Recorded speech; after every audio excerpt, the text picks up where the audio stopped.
মনে রাখবে। এরপরে আল্লাহ রাব্বুল ইজ্জত ওয়াল জালাল বলছেন ওয়াতুন নিসা সাদুকাতিহিন্না নিহলা। আল্লাহ রাব্বুল ইজ্জত ওয়াল জালাল বললেন, আর তোমরা স্ত্রীদের তাদের মোহর দিয়ে দাও খুশি মনে। বিয়ে করলে কি দাও? সবাই বলেন। আল্লাহ বললেন বিয়ে যদি করো মোহর দেও, এটা কোরআনের বিধান। মোহর দেও কি মনে? কথা বলেন। আজ অনেক মেয়ের বাবা আছেন, কয় আমার মেয়েকে ছেলেটা ছেড়া দিতে পারে 20 লাখ মোহর। আরে বাবা, কেউ যদি কারো স্ত্রীকে ডিভোর্স দিতে হয়, ওটা দুনিয়া লিখে দিলেও ঘর সংসার করাইতে পারবেন না। ঠিক কিনা বলেন? কেউ যদি ছেড়ে দিতেই হয়, দুনিয়া লিখে দিলেও আর সংসার করবে। এজন্য আল্লাহ রাব্বুল ইজ্জত ওয়াল জালাল বলছেন বিয়ে করো সমস্যা নাই, কিন্তু খুশি মনে কি দেও? সবাই বলেন। আবার বলেন। মোহর দিয়া দেও, যা দিতে পারো তা দিয়া দেও, যা দিতে পারবে তা লিখে দেও। মোহর তোমরা অবশ্যই আদায় করে দেও। আজ আমরা 10, 20, 50 লাখ টাকা লেখি ঠিকই, কিন্তু 50 টাকাও দেই না। কথা বলেন না কেন? হালাল না হারাম? নামাজ রোজার মতো ফরজ হচ্ছে মোহর। সুতরাং মোহর না দিয়া কেউ কবরে যাবেন না। এখানে কারা কারা আছেন যারা বিয়া করছেন ঠিকই মোহর দেন নাই? হাত উঠাইবেন নি? কেউ মোহর দেন নাই? কেন দেন না? কেন দিয়া দিবেন? পুরা বছরে স্ত্রীর কাপড় দেন 5টা, কাপড় দিবেন 6টা। ধরেন একটা কথা বললাম, ওই একটা এক্সট্রা ওটা মোহর থেকে কাটাইয়া দিবেন। পুরা বছরে জুতা দেন 2 জোড়া, এবার দিবেন 3 জোড়া, ওই 1 জোড়া মোহর থেকে কাটাইয়া দিবেন। প্রত্যেক মাসে হাত খরচ দেন 2000, দিয়ে দিলেন 2500, ওই 500 টাকা মোহর থেকে কাটাইবেন। এভাবে দিলে দিলে একদিন শেষ হয়ে যাবে। এরপরও দিবেন ইনশাল্লাহ। বলেন সবাই, বলেন না? মোহর বেশি লাগবেন না কম?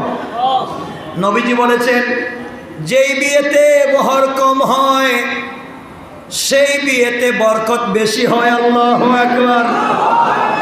নবীজি বললেন এই পৃথিবীতে যত বিয়েতে মোহর কম ছিল তত বিয়েতে বরকত ছিল। আজকে বিয়েতে মোহর বেশি, খাওয়ার লোকের অভাব নাই।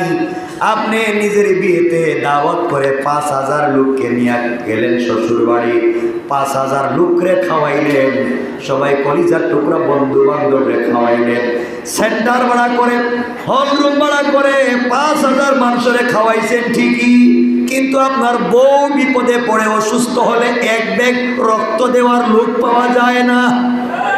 কথা বলেন ঠিক কিনা? 5000 লোকরে দাওয়াত করে খাওয়াইলেন, সবাই পেট ভরে খাইল, এখন 1 ব্যাগ রক্ত লাগবে, কেউ দেয় না। এই খাওয়ানোর কোনো দরকার নাই। আর আপনার তো লজ্জা থাকবার দরকার, আপনি কেন স্ত্রীর বাড়িতে গিয়া খাবেন? আপনি পুরা এলাকার লোকরে নিয়ে বোর বাড়িতে কেন যাইবেন? আপনি স্ত্রীকে উঠাইয়া নিয়ে আসবেন 2-4 জন মানুষ নিয়া, আর আপনার বাড়িতে এসে আপনি কি করবেন? কথা বলেন। এর নাম কি? ওয়ালিমা। বলেন না, কে নাম কি? বউ ভাত। ওরে আল্লাহ রে আল্লাহ, বউ ভাত দরকার নাই রে বাবা রে, দরকার নেই, মাফ চাই। বউ ভাত আরেকটা বাড়াইব কয়দিন পরে জামাই ভাত, তাইলে কি করবো? দরকার নেই, সব ভুলে গেছি। এগুলা সব বাদ দেন। সব বাদ দিয়া ওয়ালিমা করেন। ওয়ালিমা নবীজি বলেছেন আউলিম ওয়ালাউ বিশাতিন, তোমরা ওয়ালিমা করো, প্রয়োজনে একটা ছাগলের বাচ্চা দিয়া করো, বরকত দিবেন কে? আল্লাহর নবীজি বলেছেন যেই বিয়েতে ওয়ালিমা হয়ে যায় সেই বিয়েতে বরকতের দায়িত্ব নিয়ে নেন আল্লাহ। আর আজকালকে বিয়েতে ওয়ালিমা হয় ঠিকই, কিন্তু বউরে ডিসপ্লে বানায় রাইখা দে। কিছু কইলেন না দেখি? আসেনি এটা? ওয়ালিমা করে অনেকে ঠিকই, কিন্তু বউরে বানায় ডিসপ্লে। কি প্লে? বুঝেন নাই আমার কথা? নতুন সুন্দর করে সাজাইয়া, পার্লারে নিয়ে মেকআপ লাগাইয়া ডিসপ্লে বানিয়ে রেখে দেখো, সবাই যাও, সালাম দাও, দেখা করো, টাকা দাও। কথা বলেন, তাই ভুল বললাম নাকি? দা আয় রে আল্লাহ, আমার এই কথা লজ্জা হয়। 10 লাখ টাকা মোহর দিয়া বউরে বিয়া করলা, তাও উড়না দিয়ে মুখটা ঢাকা রাখা, আর আপনি ওলিমা করে বিয়ার দিনে বন্ধু বান্ধবদেরকে মুখ খুলে ফিরি ফিরি দেখাইলেন। আল্লাহ জানে। কথা বল নাকি? টাকা দিলেন আপনি, মোহর দিলেন আপনি, আর ফিরি দেখাইলেন পাবলিক রে। এজন্য এগুলো সব বাদ দেন, হালাল পথে চলে আসে। বিয়ে করেন, 2-4 জনকে নিয়ে যান, 1-2 জনরে নিয়ে যান, আপনি একাই যান। বিয়ে করে চলে আসেন, বাড়িতে এসে ওলিমা করেন, সবাইরে দাওয়াত দেন। নবীজি বলেছেন, যেই ঘরে ওলিমা সুন্নাত মোতাবেক হয়ে যায়, সেই ঘরে সন্তানদের মধ্যেও বরকত দিয়া দেন আল্লাহ। এজন্যে যারা বিয়ে করো নাই, বিয়ে করো, সাথে ওলিমা করো, ইনশাল্লাহ ওলিমা হবে তো। ওলিমার দিন কি করবেন? বাক্সটা রাইকা বউরে রাইকা দিবেন, আসবে, এই তোমার দুলাভাই, সালাম আলাইকুম, 500, এই তোমার নানা, সালাম আলাইকুম, 200, এই তো 10 লাখ টাকা তুমি দিয়া বউরে দেখলাম।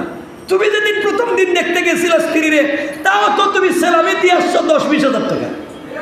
এ কথা নাকি আল্লাহ যেটা নাই নাকি ঢাকা শহরে সালামি দেয় না? কয় প্রথম যেদিন স্ত্রীকে দেখতে যাও, বিয়ে ঠিক করতে যাও, এদিন দেয় না? সালামি দেয় না? সালামি দিয়ে এলেন 10-20 হাজার টাকা, আর আপনার বউরে দেখতে আসছে আরেকজন, ওই বিস্কিটের প্যাকেট একটা নিয়েছে, আসসালামু আলাইকুম ভাবি, এই যে আমি আব্দুল্লাহ। এই তো এগুলো কি শুরু হইলো সমাজ? এগুলো সব বাদ, সব বাদ দেও। সমাজকে সুন্দর করো, কম খরচে বিয়ে করো, কম মোহর দিয়া বিয়ে করো। যেই মেয়েটা কম মোহর বিয়েতে রাজি হয় না, মেয়ের বিয়ে করার দরকার? বলেন দরকার? কম মোহর দিবেন, নগদ দিয়ে দিবেন। কম কম কথা বলতেছি। এরপরে আল্লাহ রাব্বুল ইজ্জত ওয়াল জালাল আরো বললেন, ফাইন তিবনা লাকুম আন শাইইম মিনহু নাফসান ফাকুলু। আল্লাহ রাব্বুল ইজ্জত ওয়াল জালাল বললেন, তারা যদি খুশি হয় তা থেকে অংশ ছেড়ে দেয়, তবে তোমরা স্বাচ্ছন্দ্যে ভোগ করো।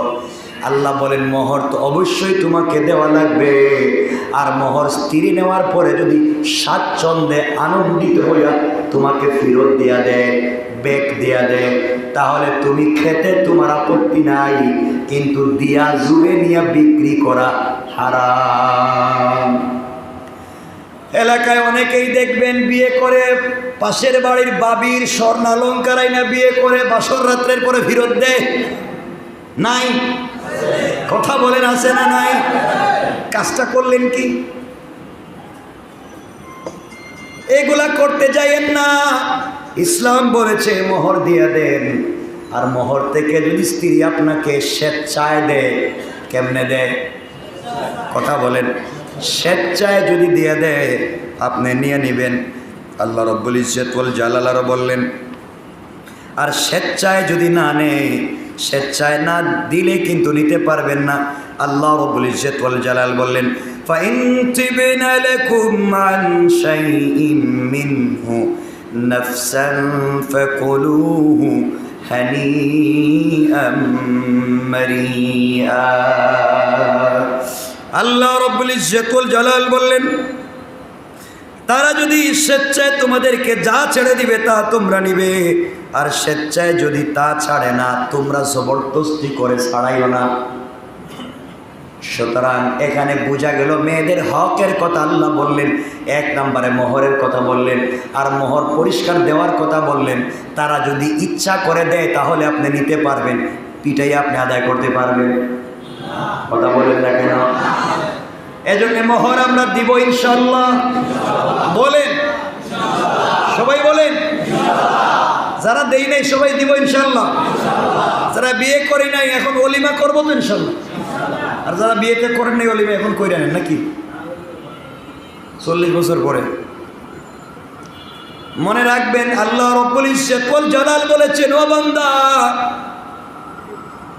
বিয়ে তো তুমি করবা, শ্বশুর বাড়ি 20-500 লোক নিয়ে যাওয়ার দরকার নাই, মানুষকে বেশি খাওয়াইয়ার দরকার নাই, একটা সেলিব্রেশন করো। কেমনে করবেন? স্বামী স্ত্রী বলেন, এই বিয়েতে আমাদের খরচ হওয়ার কথা ছিল 5 লাখ টাকা খরচ হবে জানি, 5 লাখ টাকা আমরা খরচ করব না, 2 লাখ টাকা দিয়ে 2 জন উমরা করব, আর 3 লাখ টাকা দিয়ে গরিব অসহায় এতিমদেরকে সহযোগিতা করব। আল্লাহ বললেন তোমাদের বিয়েটা আলী এবং ফাতেমার বিয়ের মতো হয়ে যাবে। স্ত্রীকে বলো, স্ত্রী বিয়ের পরে হানিমুন করতে সিঙ্গাপুর না, থাইল্যান্ডে না, ব্যাংককে যাব না, ওগুলাতে গিয়ে কোনো লাভ নাই। বিয়ের পরে আমরা মালদ্বীপে যাব না, বিয়ের পর দুজন যাই আল্লাহর বাড়িতে, তার কদমে পড়ে তার ঘরের দরজায় দাঁড়াইয়া দুজন দোয়া করব আর বলবো, আল্লাহ বিয়ে করেছি, তুমি আমাদের মধ্যে বরকত দাও, আমাদেরকে নেক সন্তান দাও। জাকারিয়া দোয়া করেছে, মারিয়াম দোয়া করেছে, সবাই দোয়া করেছে, তাদেরকে নেক সন্তান দিয়েছি রে বান্দা। তুমিও যদি তোমার স্ত্রীকে নিয়ে দোয়া করো, আমি আল্লাহ তাদের মতো নেক সন্তান তোমাকে দিয়ে দিব। এই জন্য আমার বন্ধুগণ, আল্লাহর ওয়াস্তে এই কাজগুলো করেন। বুয়া টাকা খরচ করে লাভ নাই, সৌদি আরব যাওয়া যাবে না, এত টাকা নাই। আপনার বিয়েতে 50-1 লক্ষ টাকা খরচ হবে, ওটাও করবার দরকার নাই। বিয়ের রাত্রে দুজন বিয়ে করে বাড়িতে এসে ইয়েতিম গরিবের জন্য খাবারের প্যাকেট করে চলে যাও আজিমপুর গুরুস্থানের পাশে, চলে যাও রেল স্টেশনে, আপেল কিনো, আঙ্গুর কিনো, 10-20 হাজার টাকার, চলে যাও বঙ্গবন্ধু মেডিকেলে। তুমি আজকে বিয়ে করে আনন্দ করো, গিয়ে দেখো এখানে কত ভাই আর বোন ক্যান্সারে কাতরায়, ওখানে যাও, তাদের হাতে একটা আপেল উঠাইয়া দাও। আজকে তোমার সেলিব্রেশনে লাখ টাকা খরচ হওয়ার কথা ছিল, 500টা টাকা দিয়া একজন অসহায় রোগীর একটা সেলাই, একটা ইনজেকশন কিনে দাও। আল্লাহ বলেছেন, বান্দারে এর বিনিময়ে পুরা পরিবারের বরকতের দায়িত্ব আমি আল্লাহ নিয়ে নিলাম। পারবো না ইনশাল্লাহ? পারবো না ইনশাল্লাহ? এগুলা করেন। মনে করেন আপনি বিয়ে করবেন, আপনার 5 লাখ টাকা খরচ হবে। আপনি চিন্তা করেন, একটা বাচ্চা যখন মাদ্রাসায় হাফেজে কোরআন হয়, কয় টাকা খরচ লাগে? হয়তো 1 লাখ টাকা খরচ করা লাগবে মাদ্রাসায়। একটা বাচ্চা হাফেজ হতে বোর্ডিংয়ের ভাড়া, তার খরচ 1 লাখ। এভাবে আপনি চিন্তা করলেন 5 লাখ টাকা আমার বিয়েতে খরচ হবে, 5 লাখ খরচ করব না, আমি 5টা এতিম বাচ্চাকে হাফিজ বানাইয়া দেব। আল্লাহ রাসূল বলেছেন, এই কাজে যারা আগে আসে কিয়ামতের আগে তাদের জন্য আল্লাহ তাদের বংশ থেকে লাখ লাখ হাফেজে কোরআন বানাইয়া দিবে। এগুলা করেন। পারবো না ইনশাল্লাহ?